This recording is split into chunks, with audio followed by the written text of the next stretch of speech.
Hello everyone, welcome back to the tutorials again. So today we are going to study about soil mechanics subject, module number 2. So in previous lecture we have briefly studied about index properties of the soil, and we have studied about the specific gravity of a soil and its determination. We have studied about sieve analysis, its importance in geotechnical engineering. So why, where and all the sieve analysis is used, we have studied. So we have briefly started with consistency of a soil. So consistency is nothing but it is a easiness with which, or it is a ease with which I can mold the soil. So consistency is depending upon the water content. So why it is depending upon water content? Because soil may behave in a solid state, plastic state, or liquid state. For example, when the soil is completely dry, the soil behaves in a solid manner. When the soil is partially wet, we can mold the soil so it behaves in a plastic state. And when the water content is more, so soil may behave in a liquid state. When the soil gets flooded, it will behave in a liquid state. So all these states are depending upon the water content. So we need to study the water content in which soil changes from one state to another state. So that research was carried out by sorry, that research was carried out by a scientist called Atterberg, and hence he has determined the boundary water content, or the water content at which soil changes from one state to another state, and those water content he has named as consistency limits or Atterberg's limits. So actually there are three consistency limits. So till here we have studied in the previous session. So there are three consistency limits, that is liquid limit, second one is plastic limit, and third one is shrinkage limit. So you can see liquid limit is WL, which is denoted by WL. So liquid limit is a water content corresponding to the arbitrary limit between liquid and plastic. So it is defined as minimum water content at which soil still in a liquid state.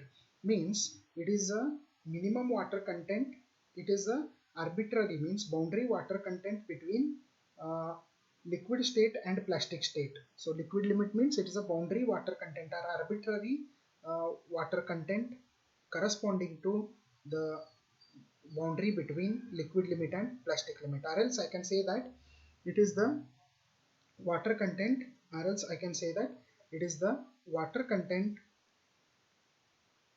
it is a minimum water content at which soil still in liquid state. So it is a minimum water content in which soil remains still in a liquid state. So plastic limit is water content corresponding to arbitrary limit between plastic and semi-solid state. Okay, so it is the arbitrary water content between plastic and semi-solid state. So I can, in another way I can define as it is a minimum water content at which soil begins to crumble, or when it is going to form the threads, while forming the threads. So you can understand this definition, this particular definition, while studying the laboratory experiments. So liquid limit is arbitrary water content between liquid and plastic state. Plastic limit is arbitrary water content between the semi-solid and plastic and semi-solid state. Now third one is shrinkage limit. So it is the minimum water content at which reduction in water content will not cause decrease in volume of soil, or else I can say that it is a boundary water content between solid and semi-solid state of the consistency. Okay, solid and semi-solid state. So this particular definition you will be able to understand while studying about the figures. Okay, so further you can see over here, you can understand about the liquid limit, plastic limit, about the limits, consistency limits, by using this particular figure. So you can see this is a liquid limit, this is a plastic limit, and this is a shrinkage limit. So in the liquid limit the volume will be very high. So from the liquid limit volume will decrease, and it will further reduce to in plastic limit the volume will be little bit less compared to liquid limit.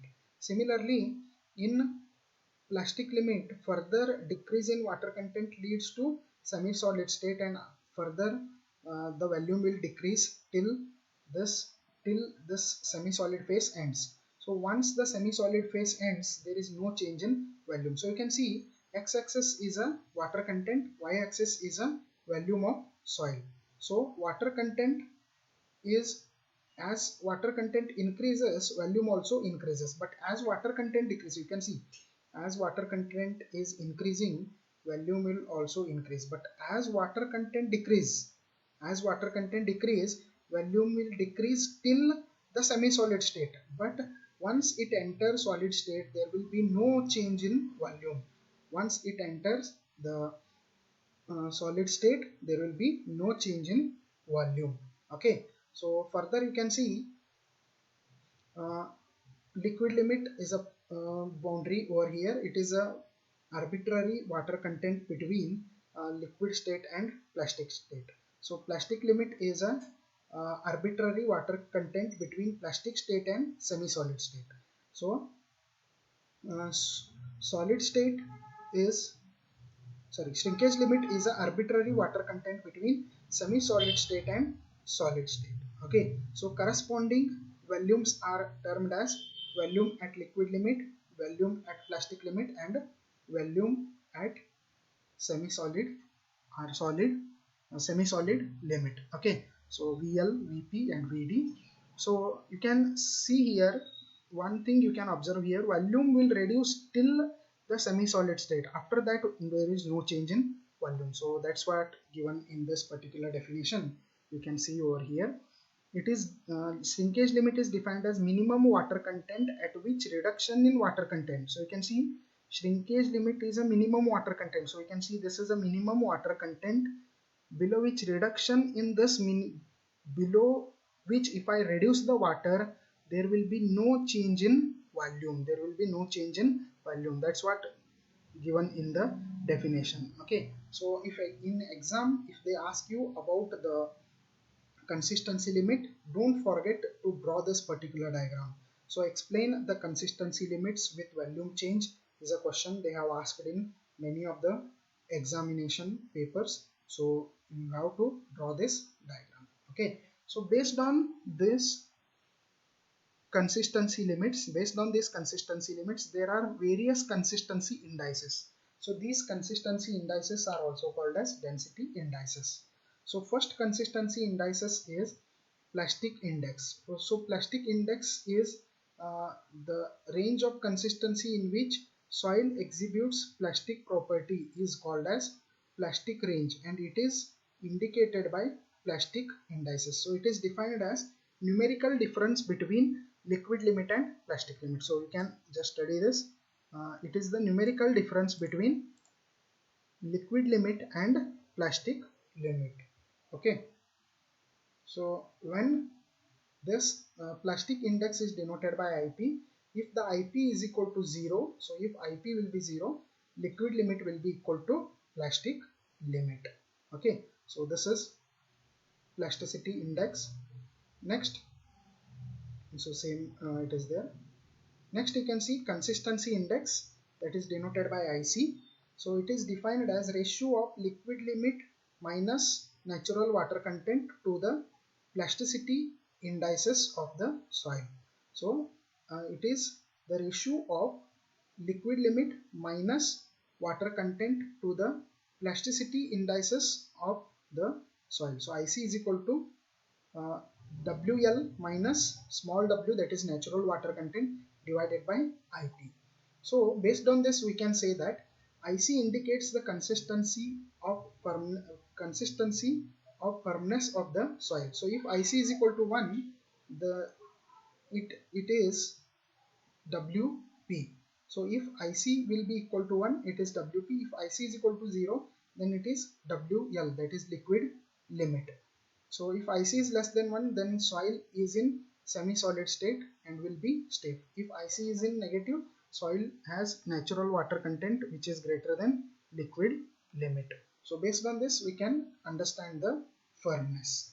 Next one you can see liquidity indices, that is denoted by IL. So liquidity indices is a ratio of natural water content of soil minus its plastic limit to the plasticity indices. So small w divided by Wp divided by Ip. So here Wp is nothing but plasticity limit. So WL, Wp and Ws are the three uh, consistency limits which you have studied in the previous sessions. Similarly, flow index, so it's also same, you can go through the ratio. Next, toughness index, so it is a ratio of plasticity index to the flow index, that is Ip divided by If is going to give us the toughness index. So last one, shrinkage index, it is nothing but Wp minus Ws, that is plastic limit minus shrinkage limit. So there are few examples uh, which are about the consistency limits. So you can see over here, we'll go through these examples. A soil sample of clay soil has a liquid limit of 62%, that is WL is equal to 62%, and its plasticity index is 32%. So IP is equal to 32%. Index they have given, they have not given the limit, so that's why I am taking it as IP is equal to 32%. What is the state of consistency of the soil if the soil in its natural state has water content of 34%? So what is the state of consistency means? It is consistency indices. So IC we need to find out.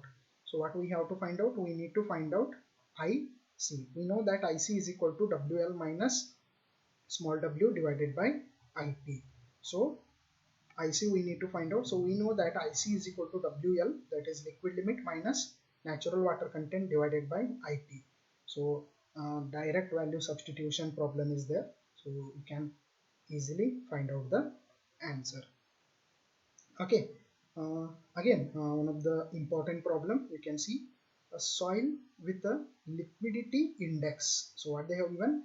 Liquidity index, that is IL is equal to 0.2, has a liquid limit, that is WL, which is equal to 56%, and plasticity index of 20%. So IP is equal to 20% they have given.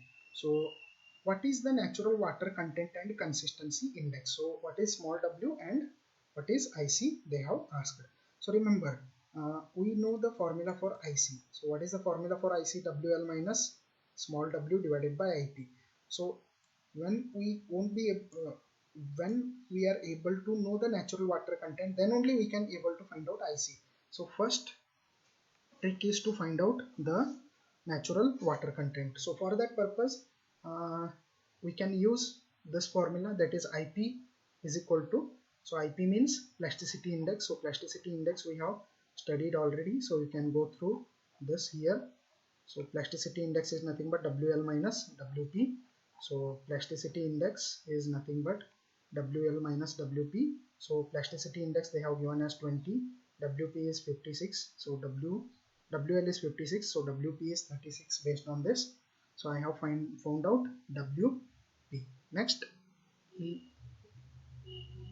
you can see, liquidity index is equal to small w divided by WP divided by IP. So based on this equation I can find out the natural water content. So after finding natural water content I can find out consistency index easily.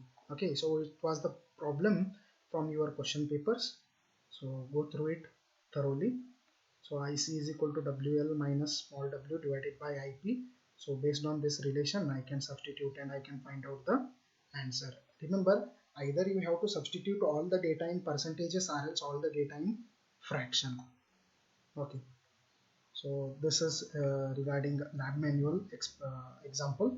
So you have to study it after studying the laboratory experiment.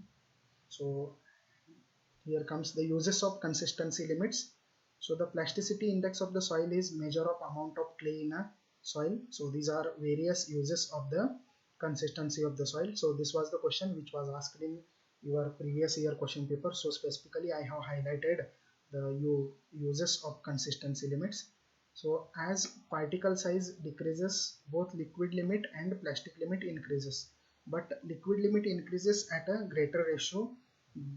Thus plasticity index increases at rapid rate, and it is measure of fineness of the particle. So these are just uses of the consistency limits which I have listed out.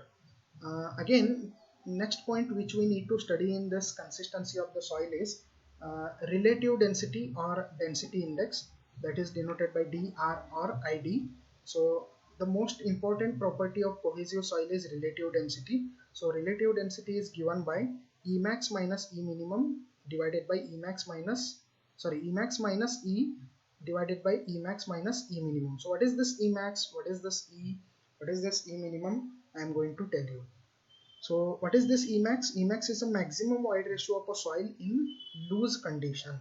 So void ratio will be maximum when the soil is in loose condition. That's why I have mentioned specifically in loose condition. Whenever they say that soil is in loose condition, you have to understand that it is a maximum void ratio.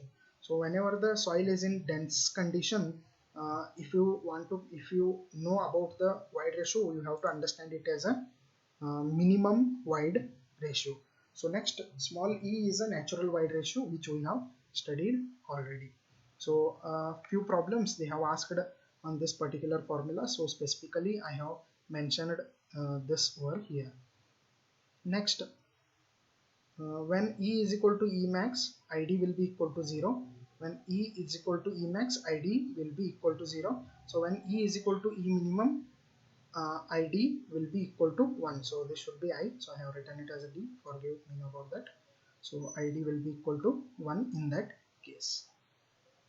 So next you can see a single problem which was from a question paper I have taken so to make you understand about the relative density.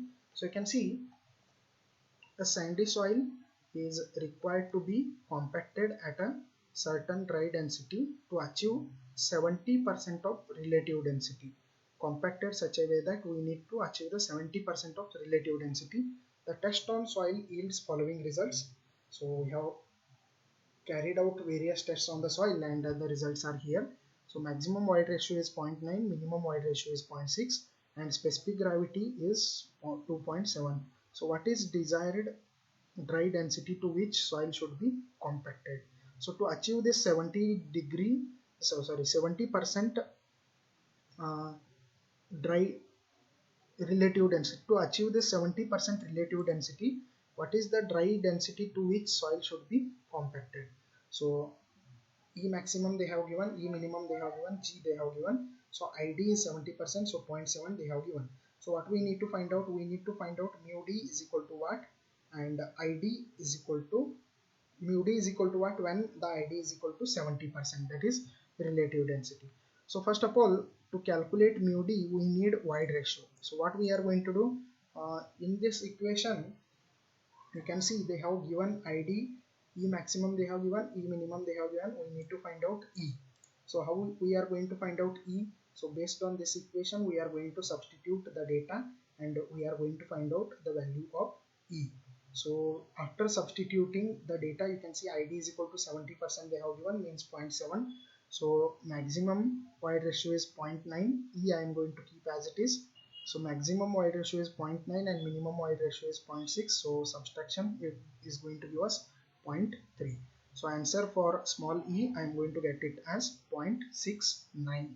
So if I get the value for e, I can get dry density like this. So G also they have mentioned that is 2.7 specific gravity. So for the dry density I have the formula as G into mu W divided by 1 plus E. So G is 2.7, mu W is 9.81, 1 plus E is 0.48. So it is going to give us the dry density at relative density of 70%. So 15.67 kilonewton per meter cube is a dry density when the relative density is 70%. Okay, so second one, it is the prove that type of problem. So you can see, prove that maximum dry density of a soil is 1.4 times the minimum value of dry density if G is equal to 2.6, E minimum is equal to 0.7 and E maximum is equal to 1.0. So what they had asked, mu D maximum is equal to 1.4 times mu D minimum. So we have to prove it. So for that purpose, it is from the competitive exam, and it is also from university paper, that is 2010, which was asked in Shivaji University paper. Even many times this problem was asked in Pune University papers also. Many times they have asked this problem in VTU also. So you can just go through it. So we need to prove the relation between dry densities. So first we must know the formula for dry density. So mu D is equal to G into mu W divided by 1 plus E. That means wide ratio E is inversely proportional to dry density. So it is in denominator. So mu D will be maximum when we substitute minimum value of wide ratio. Means dry density is maximum when wide ratio is minimum, vice versa. So dry density is minimum when wide ratio is maximum. So it is inversely proportional. So to calculate maximum dry density, I am going to substitute minimum wide ratio, and to calculate minimum dry density, I am going to substitute maximum wide ratio. This is a trick which we have to use. So specifically I have mentioned it as a note over here. So remember, dry density is inversely proportional to wide ratio. So minimum wide ratio, if I substitute, I can get maximum dry density. So I have got it as 18.21 kilonewton per meter cube. So maximum wide ratio, if I substitute, I can get minimum dry density. So I have got it as 12.75 kilonewton per meter cube. So it is going to give us mu D maximum is equal to 1.4 mu D minimum. So it is same. So I can say that mu D max is 1.4 times of mu D minimum. So hence it is true. 1.4 times, it is there 1.4 times. So you can see what they had asked us to prove. So they have asked us to prove that maximum dry density of soil is 1.4 times the minimum value of dry density. So you can see maximum dry density we have got, minimum dry density we have got. So if we go through these two values, maximum dry density is 1.4 times minimum dry density. Okay, so hence we have proved this particular equation. So this is another problem which was related to relative density. So you can go through this particular problem. If you have any doubts, you can raise the queries. So this ends the examples on consistency indices. So in next session we are going to see few examples on sieve analysis, and we are going to see the classification of the soil. Remember, classification of soil is very important in this particular topic. So thank you.